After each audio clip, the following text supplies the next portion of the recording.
تو میں خواتین کو بھی کچھ باتیں بتاتا ہوں. بھائی خواتین بھی ہماری یہاں کی کچھ خواتین جو بیان نہیں سن رہی وہ بہت لبرل ہو جاتی ہیں. وہ جب اس ماحول میں دیکھتی ہیں کہ مردوں اور عورتوں کے حقوق سیم ہیں، یقیناً حقوق دونوں کے سیم ہیں، اس معنی میں سیم ہے دونوں کے حقوق. مرد اگر اپنی ذمہ داری پوری نہیں کرے گا اس کو بھی پوری سزا ملے گی، عورت اپنی ذمہ داری پوری نہیں کرے گی تو اس کو بھی پوری سزا ملے گی.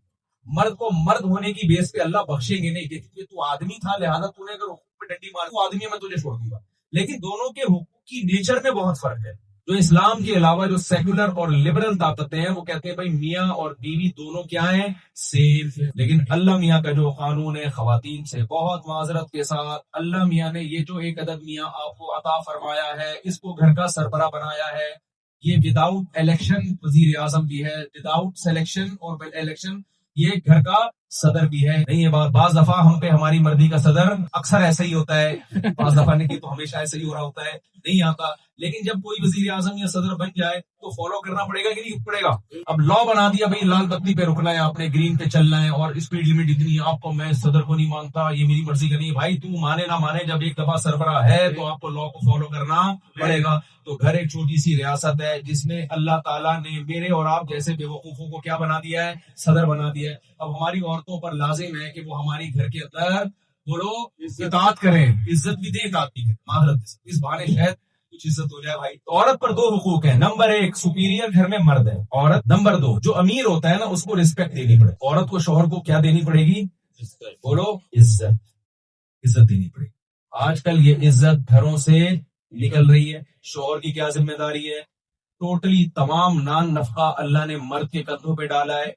الرجال قوامون علی النساء فرمایا سربراہ مرد ہے. لیکن دوسری اس کے بدلے میں اللہ نے مرد پہ ذمہ داریاں بھی زیادہ ڈالتی. بھائی ہم نے تمہیں سربراہ بنایا اور تمہاری بیوی کو حکم دیا تمہیں عزت دے تو تم نے کیا کرنا ہے، اس کو لونڈی اور غلام نہیں سمجھ. ایک تو سارا نان نفقہ تمہارے کندھوں پر ہے.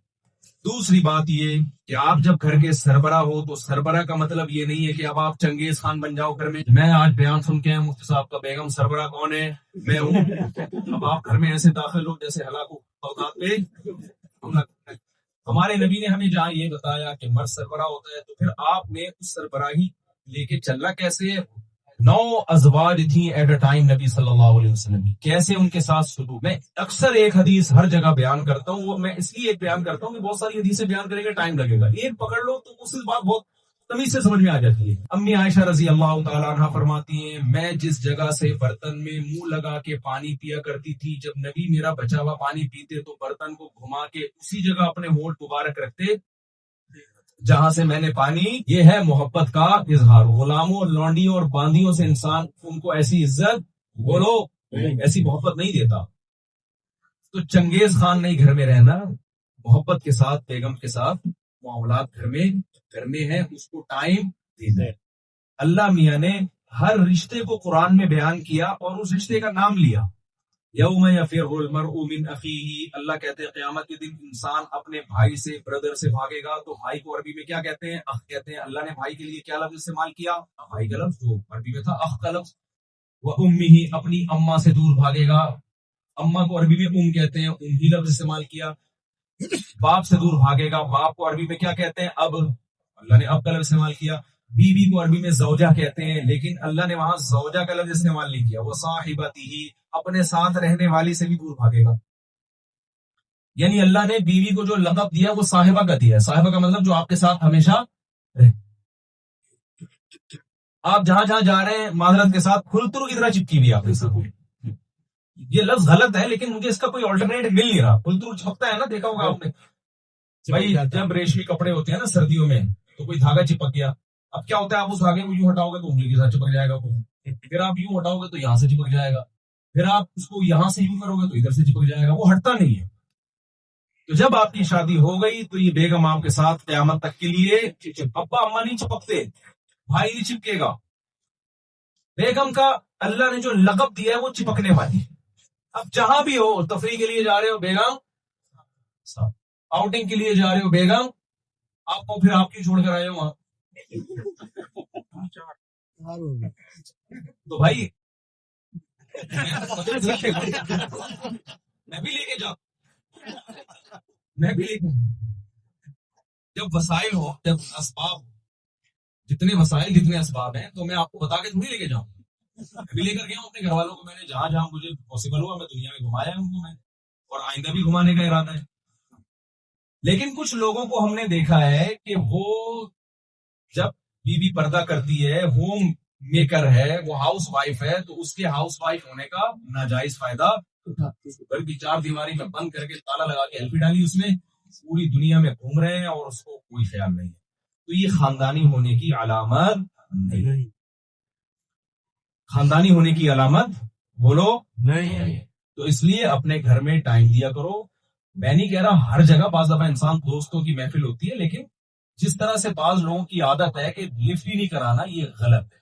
اس کو آپ ٹائم دو, کیونکہ اللہ نے اس کو صاحبہ کہا ہے, آپ کے ساتھ رہنے والی, کیونکہ جب ہو گئی تو اب زندگی بھر یہ آپ کے ساتھ رہی. بچے بڑے ہو کر ادھر ادھر چلے جائیں گے شادیاں کر کے, ابا اما سے آپ بعض دفعہ دور ہو جاتے ہو, بھائی کمانے آئے ہوئے, ابا اما کو کمانے پیسے بھیج رہے ہو, مہینے مہینے فون کرتے ہو, ہر ہفتے فون کرتے ہو, لیکن بیگم آپ کے ساتھ کیا ہو گئی, اب چپک گئی. مسائل نہ ہو تو ایک الگ بات ہے نارملی. اس لیے جو لوگ یہاں رہ رہے ہیں, بیگم ان کی پاکستان میں ہے, اگر اللہ نے کچھ گنجائش دی ہے, کیونکہ میں جب اس طرح کا بیان کرتا ہوں لوگ کہتے ہیں ہمارے پاس پیسے تھوڑی ہیں اتنے, تو بھائی اگر گنجائش دی ہے تو اپنے گھر والوں کو بھی یہاں اپنے ساتھ بلا لو, اس سے آپ کا امیج بھی اچھا ہوگا. شریف آدمی ہے, بیگم کو بھی لے کر آئے ہوئے, کیونکہ بیگم جس طرح انسان کو کنٹرول کرتی ہے, پولیس بھی ایسے کنٹرول.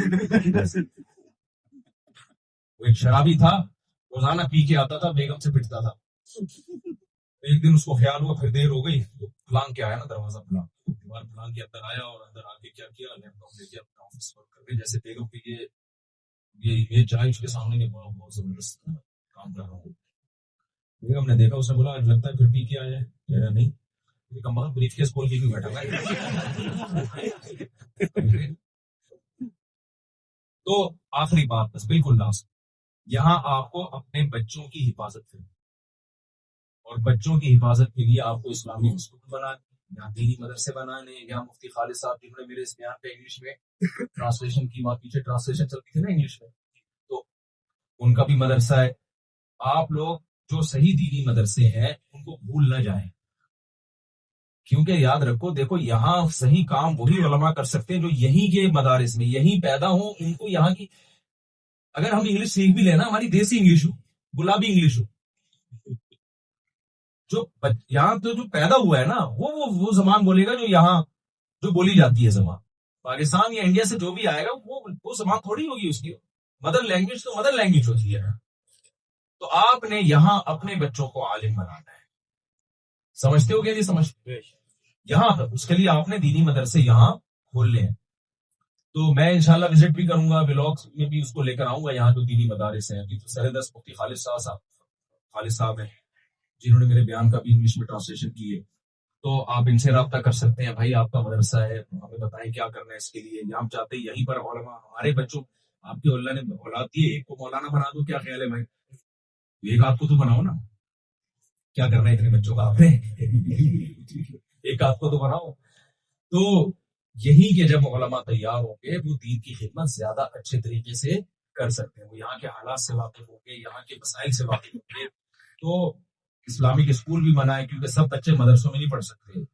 اصلی تعلیم بھی تو مسلمانوں نے حاصل کر دی ہے نا, سارے مولوی بن گئے تو بھی بیڑا غرق ہو جائے گا. وہ اکثر میں سناتا ہوں, ایک مولانا صاحب کشتی میں سوار ہوئے, تو انہوں نے ملا سے کشتی والے سے پوچھا تم نے دین کا علم حاصل کیا؟ اس نے کہا نہیں. میں نے کہا تو نے اپنی بہت آدھی زندگی برباد کر دی. آگے طوفان آئے, کشتی ڈوبنے لگی, انہوں نے مولوی صاحب سے پوچھا آپ نے تیراکی سیکھی؟ انہوں نے کہا نہیں, پوری زندگی برباد ہو گئی. تو علوم تو سارے دنیا بھی علوم کی ضروری ہے, تو اپنے بچوں کو وہ بھی پڑھانا ہے. تو پڑھانا ہے لیکن اچھے ماحول میں. تو اچھے ماحول اسلامک اسکولز میں ہوتے ہیں, تو آپ یہاں بنائیں اچھے ماحول. کیا خیال ہے؟ اور قانون کو فالو کریں, گورنمنٹ کا جو لا ہے. تو میں سمجھتا ہوں انشاءاللہ آپ کی دنیا بھی اچھی ہو جائے گی اور آپ کی آخرت. اللہ تعالیٰ سمجھنے کی, عمل کی توفیق عطا فرمائے. اچھا خواتین, پردے کا بہت اہتمام ہے, پردہ نہ اتاریں. اپنی بچیوں کو بچپن سے پردہ سکھائیں. دیکھو پردے میں سکون ہے. یہ جوانی کے ششکے تھوڑے دنوں کے ہیں, بڑھاپے میں انہی کی اچھی زندگی گزرتی ہے جنہوں نے جوانی میں اللہ کو یاد کیا. اور آپ نے اپنی بچی کو ابھی سے لبرل بنا دیا نا, اور اس کو بے پردگی سکھا دی, تو سب سے پہلے بے پردگی سے حیا نکلتی ہے, اور حیا سے بچے بنتے ہیں بدتمیز. سب سے پہلے وہ ماں سے بدتمیزی کریں گے, ماں سے تمیز سے بات, کیونکہ حیا ہے جو انسان کو بڑوں کے سامنے آہستہ آواز سے بولنا سکھائے. جب آپ نے بچیوں کو چڑیاں نیکریں پہنانا شروع کر دی, ان میں حیا نکل جائے گی. نہ وہ باپ سے تمیز سے بات کرے گی اور نہ وہ ماں سے. تو آپ اللہ کے لیے نہیں، کم از کم اپنے فیوچر کے لیے بچوں کو دین سکھاؤ. اللہ تعالیٰ سمجھنے کی عمل کی توفیق عطا فرمائے.